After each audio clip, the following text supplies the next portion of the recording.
And it is the year of the tiger. I was laughing with Christina when I came in, and I said, you know, I have a friend who said, oh, I'm slogging through this year of the ox. It's so hard, so many obstacles. I just don't know if I'm going to make it to the year of the tiger. And then the year of the tiger came, and he sent me an email and said, the year of the tiger, but I didn't expect I'd be writing it. And Christine said, I'm holding on to the tail.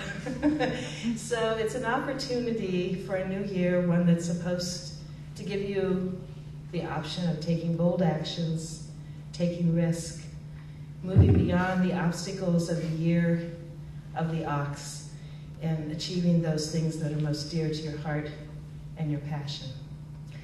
And I was struck that we use astrology in the Chinese 12 animals to talk about patterns and attributes of ourselves, each other, our years. But in the end, it really is, in a very Taoist way, whatever you decide to make of it. And as an example of that, I wanted to share with you one of my holiday presents from my 5-year-old great niece. And she gave this to me, and she stood there very proudly. And I said, oh, Amelia, it's wonderful. But what is it? And she looked at me and she said, that's your name, silly. I said, okay, yeah, I get that. That's my name, but what is this? She said to me, that's 1,000 hearts. And I thought, how wonderful. There's not a single thing on there that looks like a heart. But in her little artist mind and in her sense of what a gift should be, she made it 1,000 hearts. And I like to think that's part of the real spirit of Taoism, that you don't have to adhere to any strict dogma, no specific rules or expectations, but it's really capturing what's in your heart and then sharing it. And so in that spirit, I'd like to turn the class over to Dr. Alex Finn. Thank you, Shani. Can you all hear me, or should I put on this thing? You should put it on. We're filming. Welcome. I want to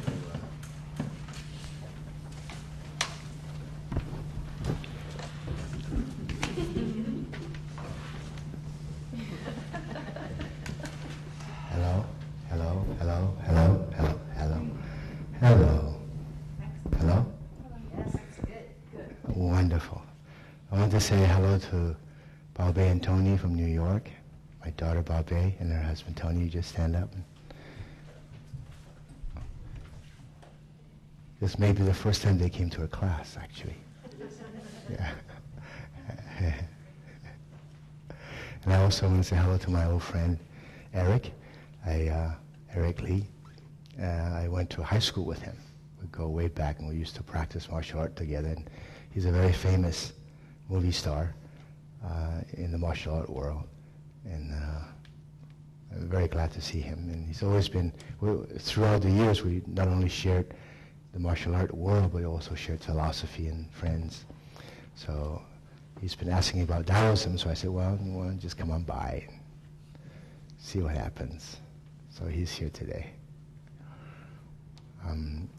Who does not know anything about Taoism?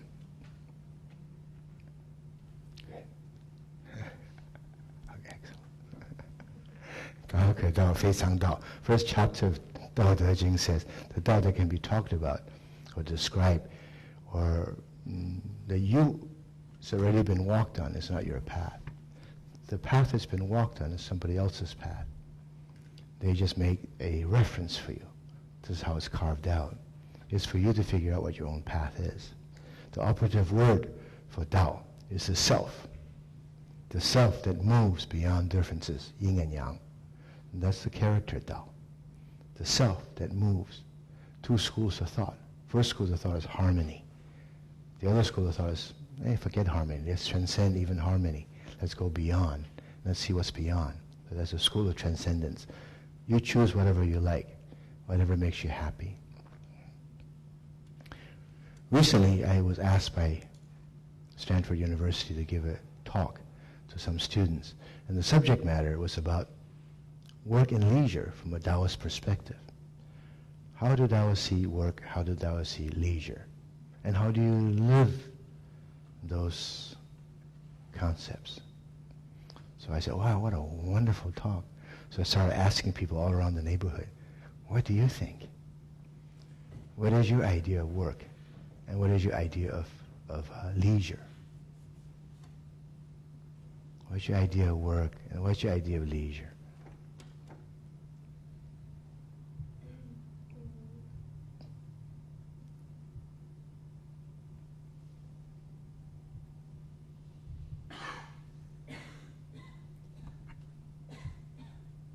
I guess my idea of work is something I do in relationship to other people, expectations or my own expectations in community, and leisure is just for me, maybe without any attachment to the end result.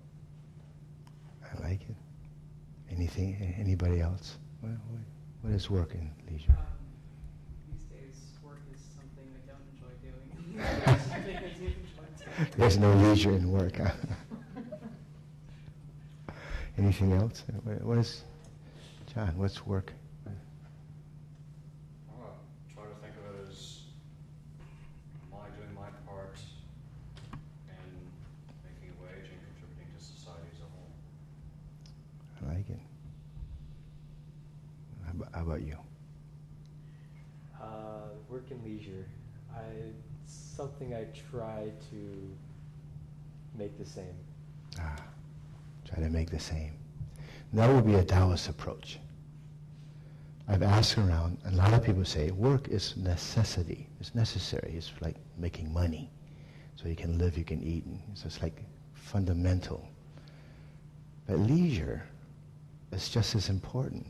Without leisure, you just kind of die. You don't have, there's no passion. And some people say, well, you can't have just work without caring about your work. That would be in the world of, as we say, duality, yin and yang. If you see work and leisure as separate, then work can be a whole slew of things that you can name. Leisure can be a whole slew of things that you can name, but they never are together. So the Taoists say, stay away from the world of duality. There was a waitress across the street. I asked the same question. I said, leisure work. She says, leisure work is an attitude, not what you do. It's not an action. It's an attitude. And some Filipino lady told me the proverb in the Philippines is, hard work is the blood that gives life to leisure. Hard work is the blood that gives life to leisure. A dancer told me, I work so hard in dancing. I work very hard. But I love it. It's my passion. Maybe, as some of you say, that passion from work extends into the next level of gold, like a stepping stone. I learn how to dance. I can teach how to dance. Maybe other people can enjoy dance the way I love dance. Sharing, as some of you have said, with the community. See that as part of work. Leisure seems to have passion for its foundation. Work, it seems, it really would be nice if you also have passion for what you do, for all action that you take. Because from that, it doesn't become work anymore.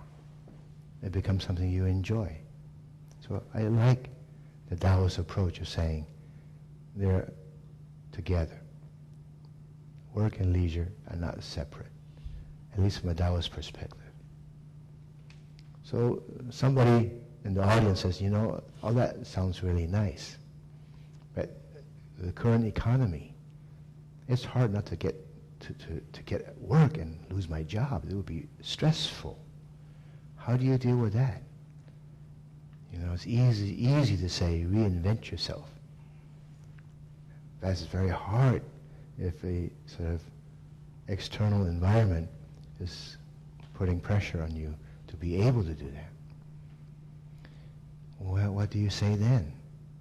Some point along the line, the word is contentment for the moment.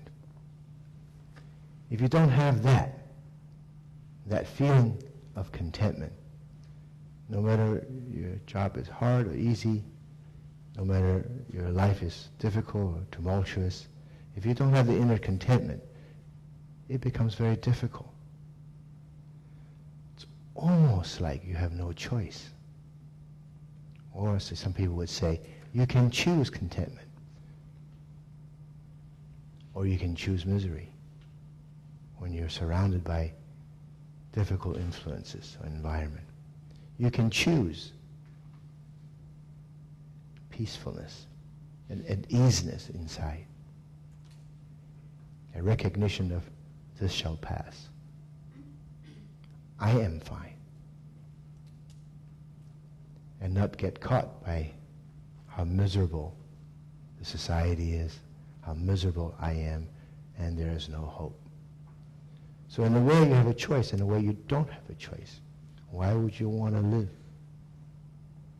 short life of yours in discontentment?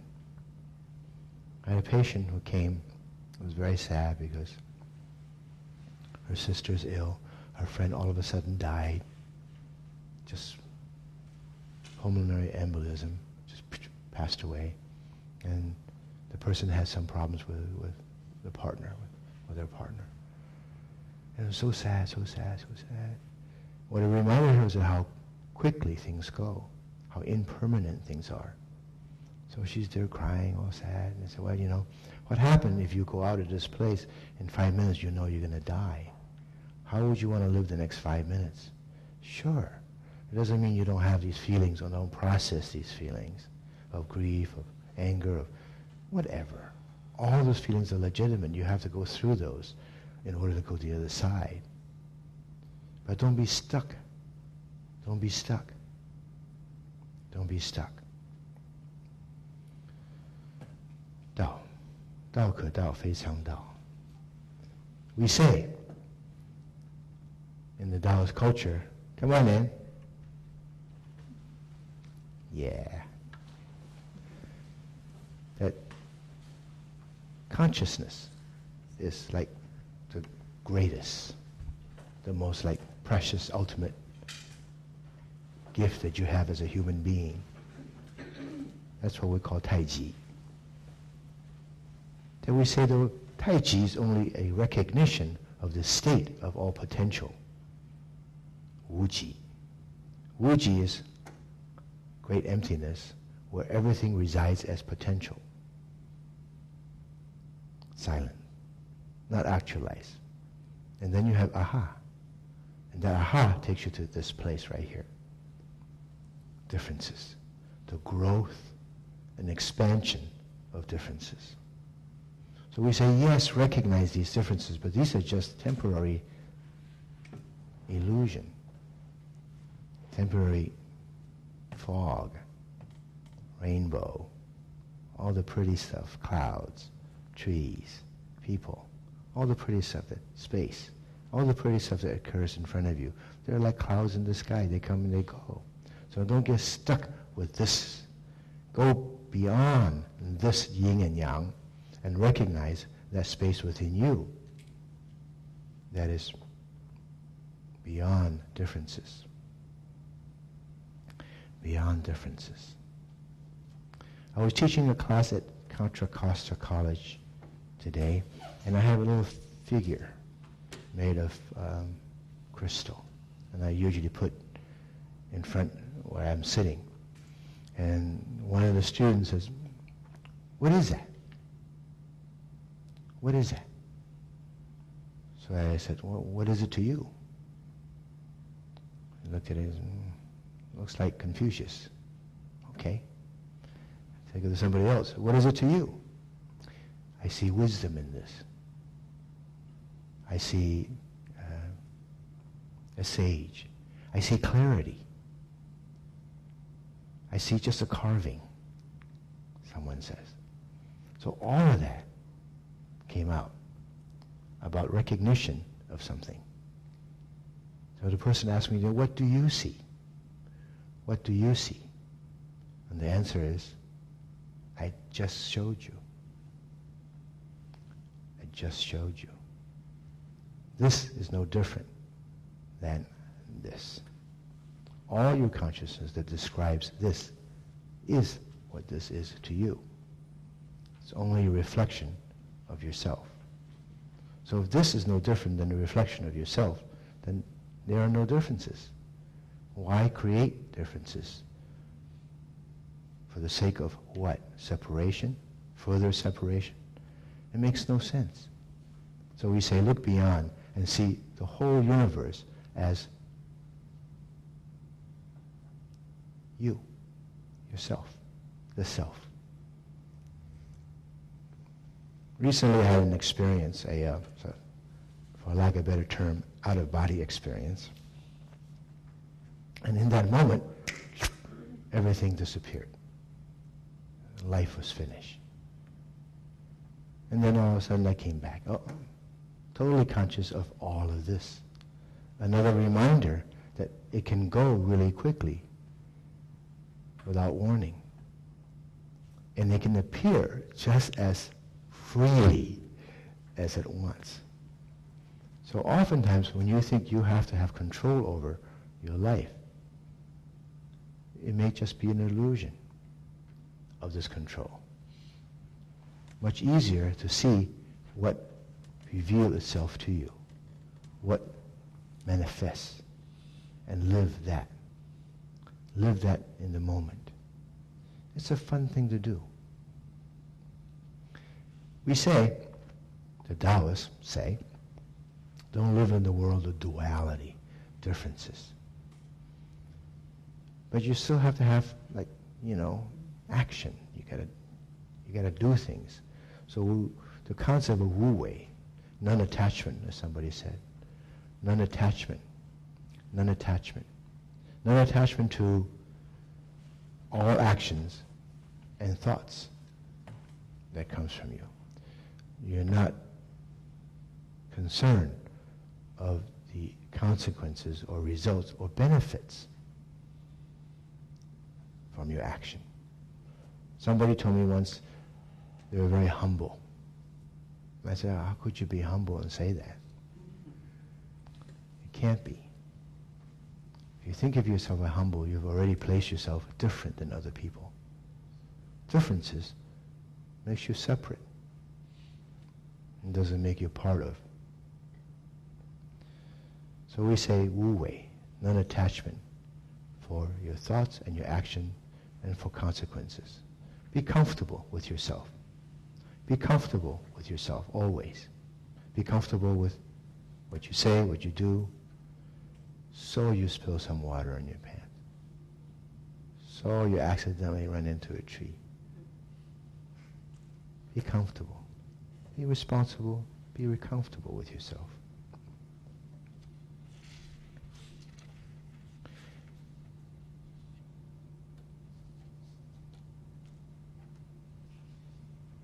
A centurion was asked, how do you live so long?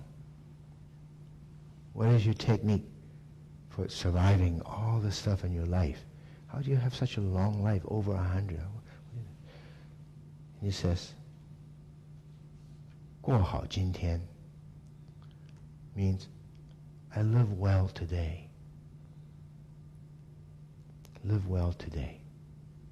Live well now. Now. Why wait till tomorrow? Why cramp 2 days into 1 day? Live well this moment. Well, why not? Somebody asked me, how often do you practice Qigong? Should I stand in the morning, grab the sun, and stand in the moonlight and grab the moon? I said, why not practice all the time? It's a conscious decision that you can make about the way you practice. So people say, I don't know what you're talking about.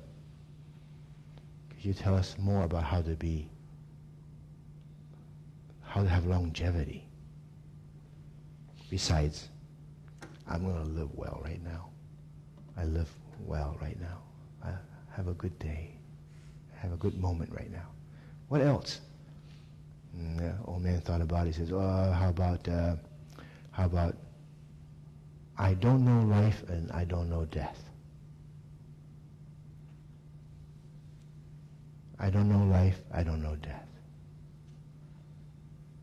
You don't know when you're going to die. Do you remember when you were born? As we're living now, we're dying, right? We are diminishing in capacity in all ways. So life and death, says the old man, forget it. The operative word in meditative practice is forget it. Zhuangzi call it wang wang. Some people call it wang wo. Wo means myself. Forget myself. Forget myself. Don't be attached to what you think of yourself, what you think you are, all that you experience. We say, wang wo. Forget I. Forget I. So when we do meditative practice, that's what we do. We get to a space where we forget. I work with a group of young people, about 13, 11 of them, ages of 13 to 19. They have learning disability. But they're extremely, extremely in tune. Extremely wise comes out with their words. One of them, when they looked at the figure, what do you see? I see contentment. That's huge. That's huge. One of them says, I see clarity. Your perspective, what your view is from your inside, determines who you are. You are your practice, which is the theme of our next Taoist conference. How do you practice? What do you practice? What do you do? How do you do this? How do you forget myself? I was working with somebody today, and I said, relax. He says, how do I do that? Oh, it's like really hard to teach that lesson. It's like Taoism. It's very hard to teach this lesson. But once you understand it, once you get it, once you recognize it, it becomes clearer and clearer. 道可道，非常道。名可名，非常名. That which can be named doesn't bring clarity. The more you can identify it and name it, the more complex it can be. We had a physicist in class who told us about her curing of her own breast cancer with Qigong. She did this inhalation, exhalation to the sunlight and to the moon. When the sun first comes up in the morning, and when the moon is full. So the times late at night, early in the morning, when she does her meditation, she cured herself of her breast cancer. And she had a formula. It went as H times F equals energy, E. And like for half an hour, we're trying to figure out what she was saying. Because her perspective was from a physic perspective. H is like vibration, F is like frequency. Vibration and frequency, when they time each other repetitively, turns into energy. But it's her perspective, how she cured herself of her cancer. It's as legitimate as any other school of thoughts. So don't lock into the this and that of your mind. Expand. Look at other ways of possibilities. The Stanford class, we had an exercise. We usually say when we do Qigong, there's some Taoist precept or concepts that you need to absorb. We always do it in classes. Two very simple exercise, but they're quintessential to the understanding of Taoism. One is you touch your fingers and you just lead somebody and walk around. And then at some signal, the other person lead. Let's try that. Just touch your fingertip of someone next to you. Walk around the room. No accident. Don't bump into anything. No talking. No talking. No talking. Just by understanding. No accidents. No traffic jam. No talking. Silently. Move freely. Be comfortable with yourself. Now the dragon's head, the leader, should always be aware of the dragon's tail. Hook up with another team. No talking. Everything should be done by understanding. Be comfortable. No traffic jam. Be aware of your surrounding. Make a circle. Make a circle. Laughing is good, talking is not allowed. Make a circle. This is the exercise I have the Stanford students do. I have all my students do this exercise. Make a circle.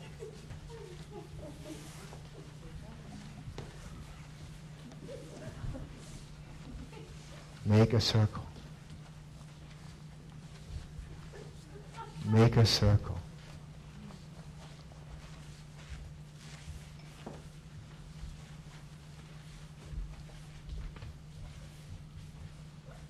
Be comfortable. Find a comfortable body posture, even if you have to let go and reconnect.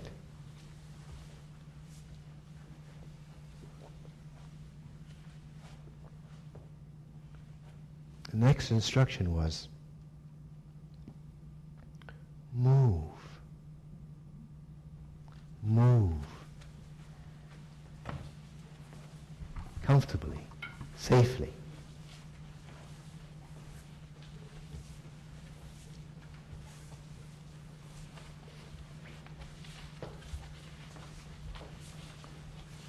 When I clap my hand, I want you to go the other way.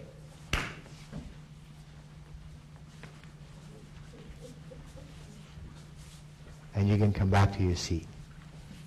You noticed that when I ask you to move, you moved in a certain direction. No one tell you which direction to go. This is what we call collective consciousness. Collective consciousness. Eric, you got that?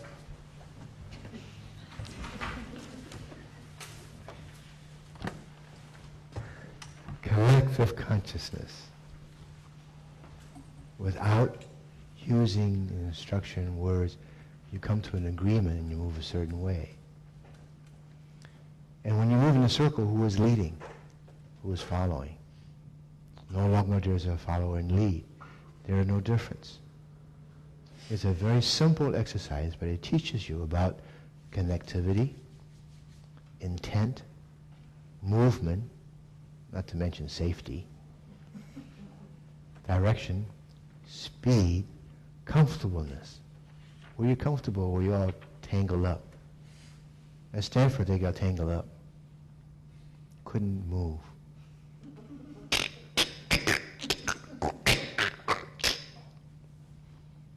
I thought, that is funny. So I told my daughter. My daughter says, they did what other people cannot do.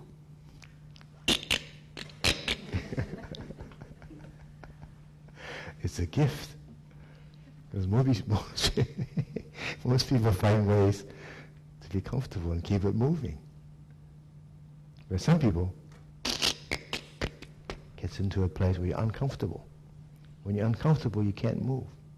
You have no threat. You have no freedom. You have to have freedom to move. You have to have freedom for yourself in relationship to this collective consciousness. And of course it changes. Whoever hand you touch, that's a different sensation, it's a different connection. Whichever group you're with, a different collective consciousness. Wherever space you're in, it influences you. Simple exercise, but it teaches you the fundamental principle of Taoism. Let it come, let it go. Let it come, let it go. You're not leading, you're not following. You're just walking. You're just being. Being. It's about being and becoming. Just being. In being, you become. So some people say, well, if you're not attached, it was a great question from Stanford, by the way. If you're not attached, how do you make a choice of what you want to do? You don't have a choice.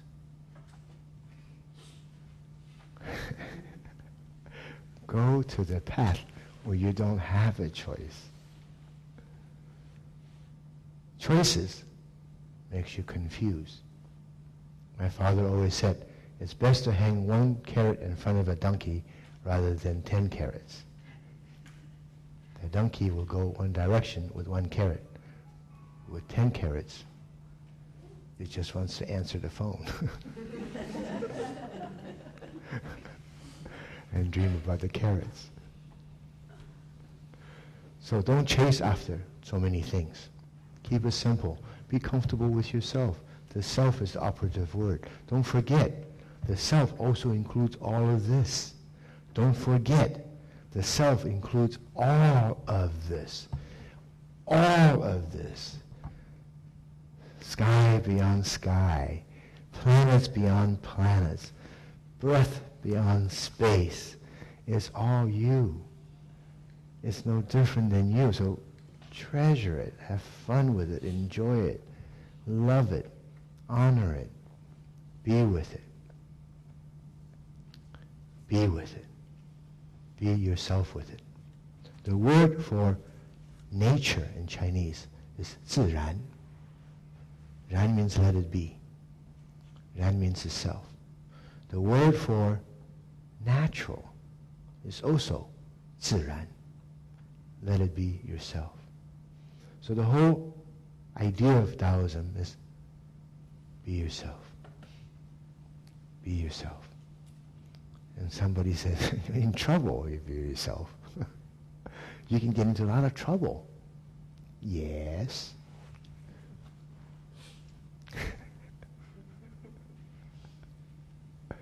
Yes.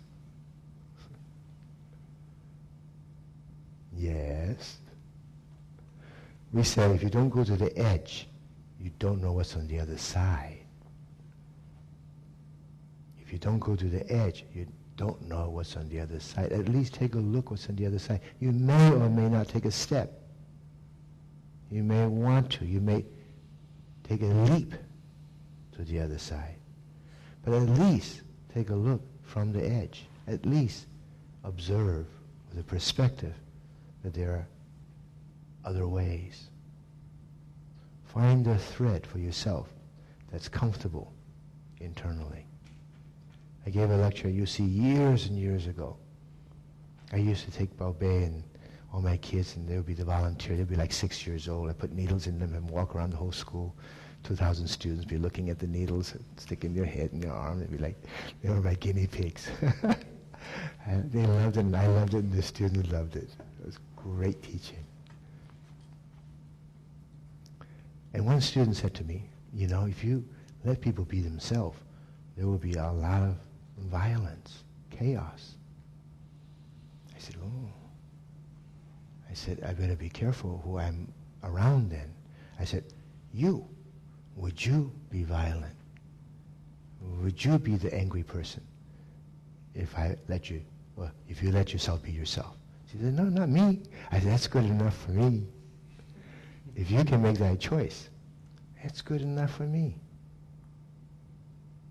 So you make those choices. And in fact, you don't have a choice. Living good. Doesn't have to be a choice. It can be just being, is. Reflection of our consciousness. I'm going to open up for questions. If you have any. If not, we'll meditate.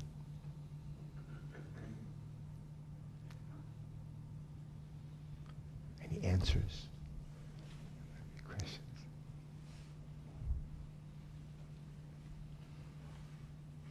So quiet. What a quiet, content group. I could have not said anything. It would be just fine. Okay. No questions? Sure. I don't answer questions after class. It's my policy. So I'll ask a question. This is a question that my father asked me when I was very young and drove me nuts. What cannot be the object of thought?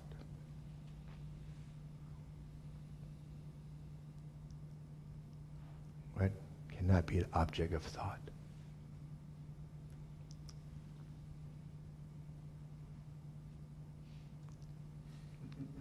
I know. It's one of those like, huh? Let me think. Well, no, I shouldn't.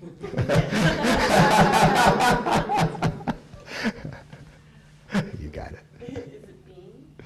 Yeah. Mm. Well, some people say the thinking self. Anyway, that's just a story. We will meditate for a while. I want to again welcome all of you, especially those who are from far away, and those of you taking the chance to visit a Taoist center for the first time. It could be a scary thing because you don't know what people do, what's in their minds. But as Charlene says, Taoist, because of its fundamental principle and grasp of nothingness, offers nothingness.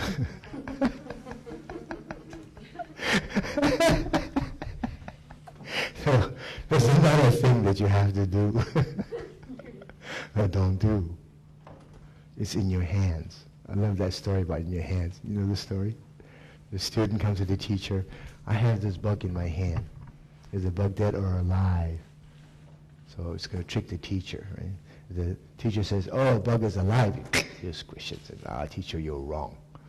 And the teacher says, no, the bug is dead. You squished it. No, I let it go. You're wrong again. So the teacher says, it's in your hands. Life and death is in your hands. Life and death is in your hands. Your perspective. Your perspective, your way of dealing with it, your way of living with it, your way of dying. My friends,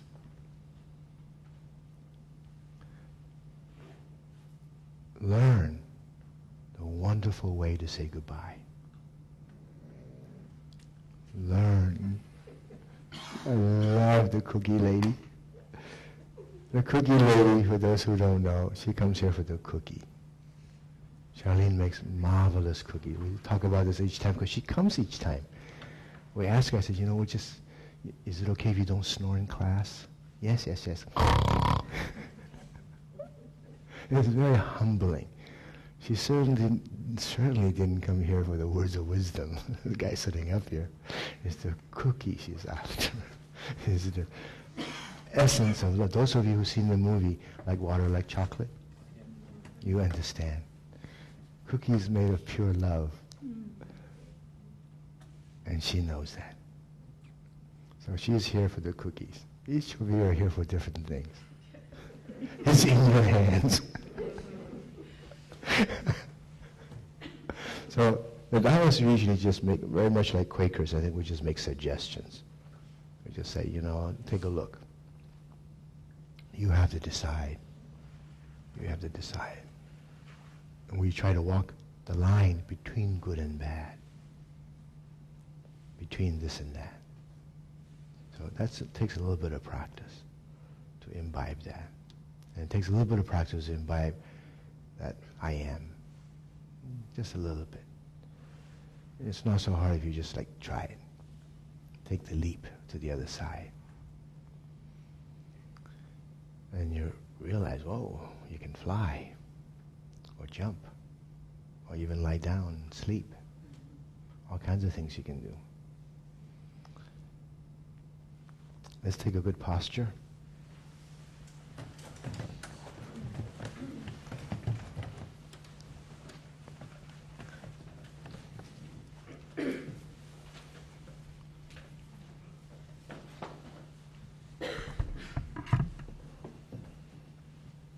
My teacher, Guru Mai, always says, a good posture on the outside reflects a good posture on the inside. A good posture is a posture where you're comfortable. Find comfortableness within you. Find serenity within your posture. Find contentment within the seat that you sit in. Find clarity without struggle. Without struggle. Be comfortable with yourself. Without confusion, without hesitation, without questioning, without doubt. Without cogitation, without fear, without anger, without jealousy, just without. Just be without thoughts. Let your breath be long, deep, thin, and soft.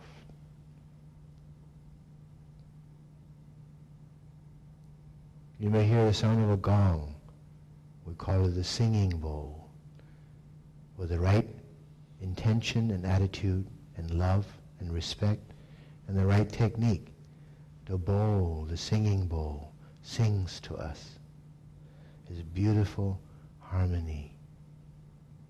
It's beautiful gradation of sound vibration. It invites us to take a journey with it. It invites us to take our essence, our spirit, our breath on a journey inward, a journey onward, a journey in motion and movement, forever new and fresh, forever free.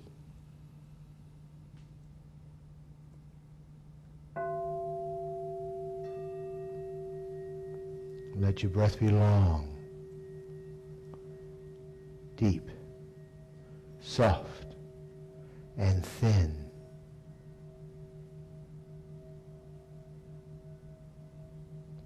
One.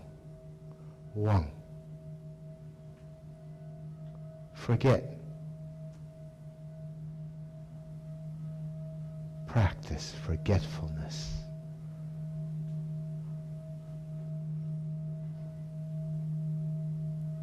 Be in the presence of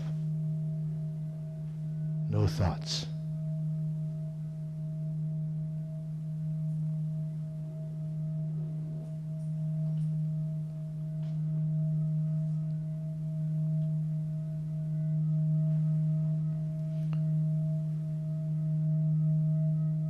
Be in the presence of peace, kindness, comfortableness, at easeness.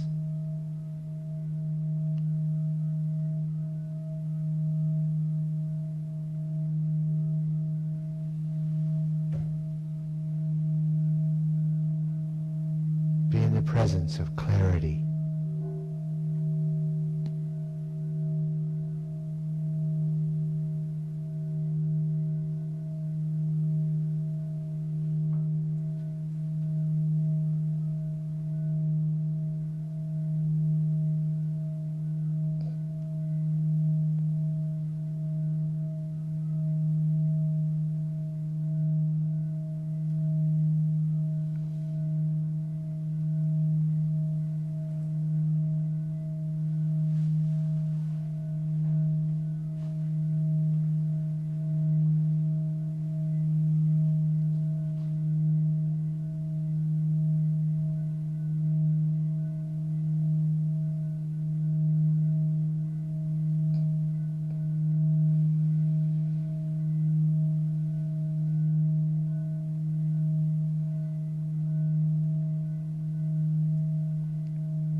very gently come back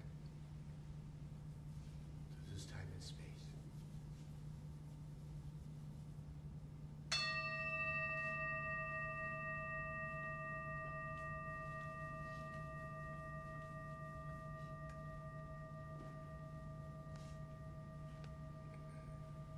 I want to thank Mikey for the playing of the gong. I want to thank Chris for taking the video. I want to thank all of you for coming and being part of this.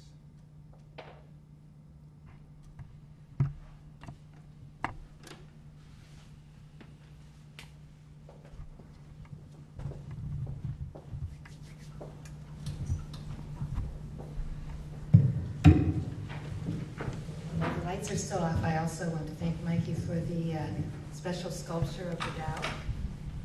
This particular representation of Tao is actually from Grandmaster Wyman Fang's handwriting and has been replicated as the logo for the center. And Mikey made a special gift to the center and to Dr. Fang by sculpting it out of, I'm assuming that's stainless steel, although he told me it was dragon scales. So thank you, Mikey. It's a very special gift. I just have a couple of announcements. I think that many of you know Dr. Fang started teaching Qigong to cancer patients at the Ultimates Comprehensive Cancer Center, which is a sort of monumental in that Ultimates actually has reached out to look for that kind of healing for their patients. And I'm really pleased to announce that starting next Friday, he's also going to start seeing the cancer patients at that Comprehensive Cancer Center in conjunction with the allopathic or Western medicine practitioners. So in the Western world, we like to call that integrative medicine. In other parts of the world, we might call it holistic, or a really innovative way to try and bring together the physical, if you think about radiation and chemotherapy, and some of the other modalities that we use with cancer, to be able to incorporate Qigong and acupuncture, acupressure, herbal medicine. So I'm very excited about that. If you know someone who would do well in that kind of a setting, I know that that's something that we want to make sure the community knows about, that there actually is going to be the ability for a TCM practitioner to work side by side with a Western medicine practitioner to help people who are afflicted with cancer. The other announcement is, as you all probably know, except for those of you who this is your first time, that we launched our monthly newsletter. Yay! And we're doing that in conjunction with the monthly poem that I send out to remind people that the Taoist class is going to be held the last Friday of the month. So if you aren't on the sign-up sheet, there's one at the back if you would like to be added to either the monthly poem and or the newsletter. The newsletter talks about all the activities at the center and has pleas to have you help put on the conference and fun things like that. And I do want to remind you that the conference will be October 22nd to 24th at the Samuel Merritt University again this year. So we're really looking forward to having that.